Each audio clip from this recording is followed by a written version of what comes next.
Can you become a great singer even if it seems like everyone around you is trying to put you down or hold you back? Today, I'm going to share a small part of my singing journey and how I got started with you. I was a very insecure singer with a lot of odds stacked against me. I went into a conventional university conservatory training program with a very unconventional background, and it really did stack the deck against me.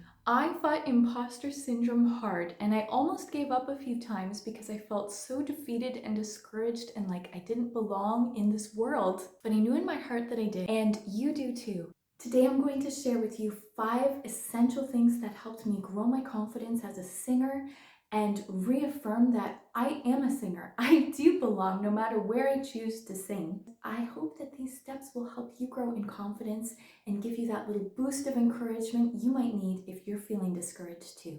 From a very young age, I knew I had this intense drive, this burning desire to become a singer. I was always really drawn to music in general, and singing especially always held such a special place in my heart. I finally, after years of piano lessons, had an opportunity to start taking voice lessons. And I was around age 14 when I started taking formal lessons. I had been in some choirs before that, but it's not the same instruction as most of us are familiar with, as you're learning to sing in a group instead of solo. Now, this was a wonderful experience for me, but it also stirred up a lot of agony for me because I knew I had all these vocal weaknesses I wanted to fix. I just wanted to get better and grow and improve and sing these songs that I loved, and I just didn't have the skills to get me there.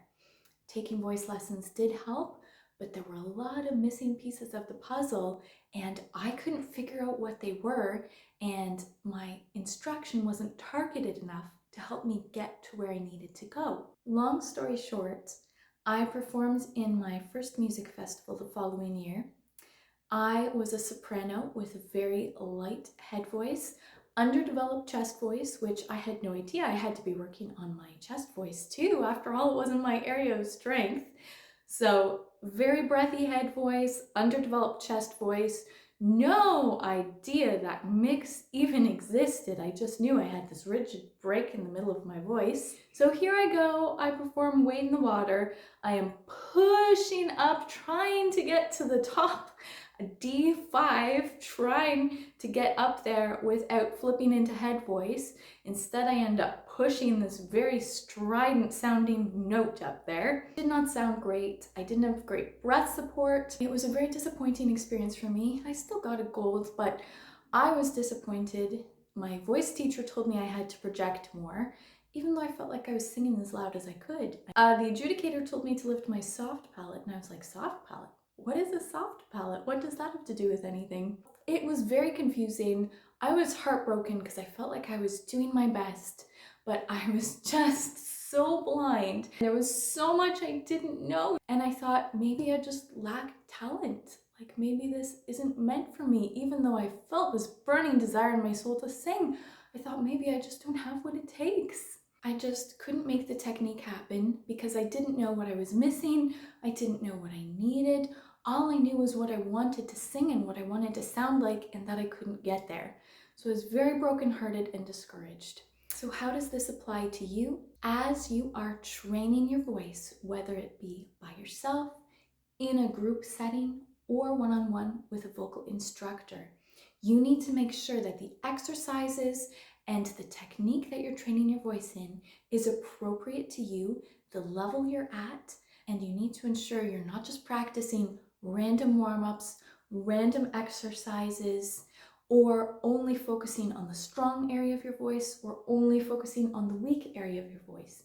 You need to build your entire instrument so that it's balanced, and you need to be developing your voice in incremental steps so that you're not straining, you're not pushing, you're not forcing anything. You're always just working one step beyond your current skill level. This is where it really is excellent to work with a vocal coach or a voice teacher who has the knowledge, who can diagnose what you need, what steps you should follow, what plan will be most efficient for you and your individual instrument.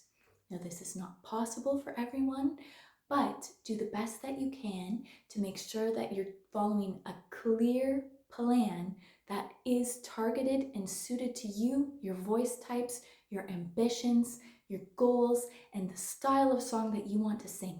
The next thing to bear in mind as a singer is that consistency is everything when you're building skill.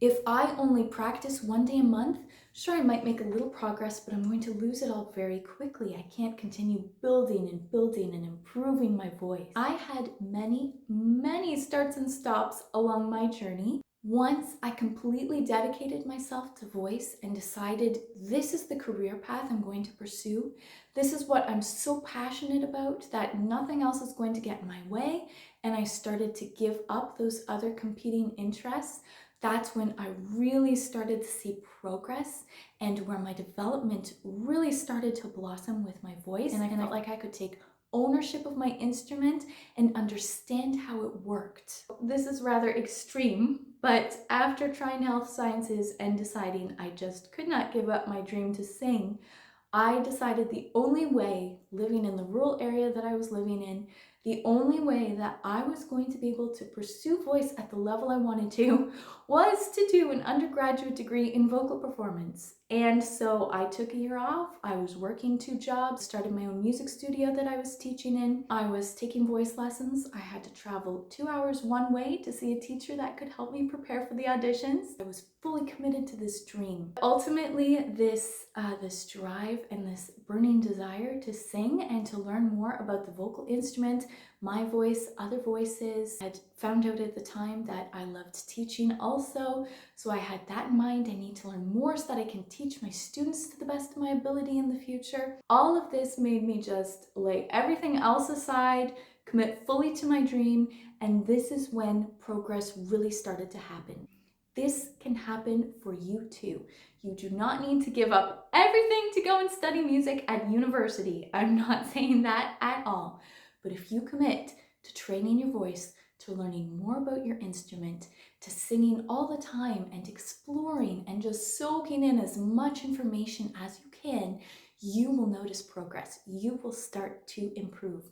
Consistency matters the most, no matter what form that takes, whether you're being self-taught, whether you're in a choir or a group setting, whether you're learning with a vocal teacher or multiple vocal teachers and coaches, consistency is what you need. Please don't make anyone let you feel less than or unworthy as a singer.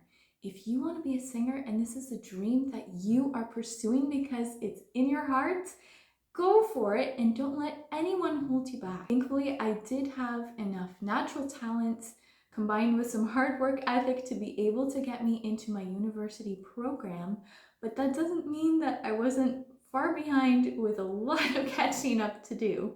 I was underqualified and inexperienced compared to a lot of my peers, although the piano background certainly did help a lot, but my performance experience was predominantly singing in nursing homes, singing in churches, singing for community fundraisers, very small, low-key settings with people that were in my community. I did not have big stage experience, and I did not have highly skilled scaffolded instruction as part of my training background. I will say one advantage to my background is that I had the personal drive. No one was telling me to go to those free master classes, to sign up for those extra workshops, to watch the extra tutorial. And I was doing all of that because I had this passion and this drive. So if you identify as a singer, pursue these opportunities because you want to, because you love to. I will say in some of these environments where you're surrounded by a lot of talented, highly skilled singers, it can be a very snarky environment where a lot of people are looking down their nose at you, especially, your gold star, highly lauded, highly accomplished singers. They have reason to be proud. I don't think they have reason to put others down, but if you can push through the pain of those negative experiences, process the emotions, and then set them aside, don't think about them again, your future self will thank you. My next point is fairly similar, and that is you get to decide your identity as a singer. You decide who you want to be, what you want to sing. You may be in a context where you have to sing styles that aren't particularly to your taste. Embrace the learning experience, but when you're thinking of the big picture of this as your hobby or your career or your semi-professional life, you get to decide the aesthetic, you get to decide the style of the songs that you sing, you get to decide where you show up and how you show up as a singer. Other people don't get to decide that for you. So be confident in who you are and what your dreams are. Surround yourself with positive people that encourage you in pursuing your dream, with professionals that have your best interest at heart and aren't trying to build their reputation off of your talent. They're thinking of what's best for you and your voice before they're thinking of themselves and their career. Keep doing the work, seeking answers, crafting a style that is fully yours, and embrace it. Be confident in it. This is you. Singing is part of you and your identity. Now, when you're training your voice and building skill, you don't want to just be building any old skill. You want to be training your voice specifically to sing the songs you love and the styles you want to sing. Now, for me, cross-training has been the solution. This has been radical in my own development, and also it's helped me in training my students to have a voice that's flexible, free, adaptable, all of those wonderful things that you want to take into learning songs. Classical was considered the best, the only, the healthiest way to sing. Some still hold this belief, but it's becoming more widely acceptable that versatility is important. And classical singing just isn't going to cut it if you want to sing pop, music theater, other contemporary styles. It's just a totally different technique. So if you do train in classical and you want to sing songs other than classical, make sure you're training your voice with the tools it needs to build the strength and the versatility to be able to go and sing other styles. This is an area I'm still working on personally in my own voice. First, I had very weak training with no classical foundation. Then I had 4 years of intense classical training. And then I went through quite a long process of trying to undo a lot of what I had learned in university, because I am not an opera singer, and nor have I ever wanted to be an opera singer. So I don't need the skills to sing opera. Those aren't useful for me when I cross over to other styles. Pursuing cross-training has been such a joy to me. It has unlocked so many new avenues of expression and creativity. So I encourage you to explore cross-training a little more if you feel that you're really looking for a little more balance. It's a personal passion of mine. I'm going to be discussing it more in the future. So if you'd like to see more content based on cross-training, training your voice in general, becoming a more skilled and confident singer, please subscribe. If you can relate to any of what I'm saying, I'd love to hear you share your experiences in the comments.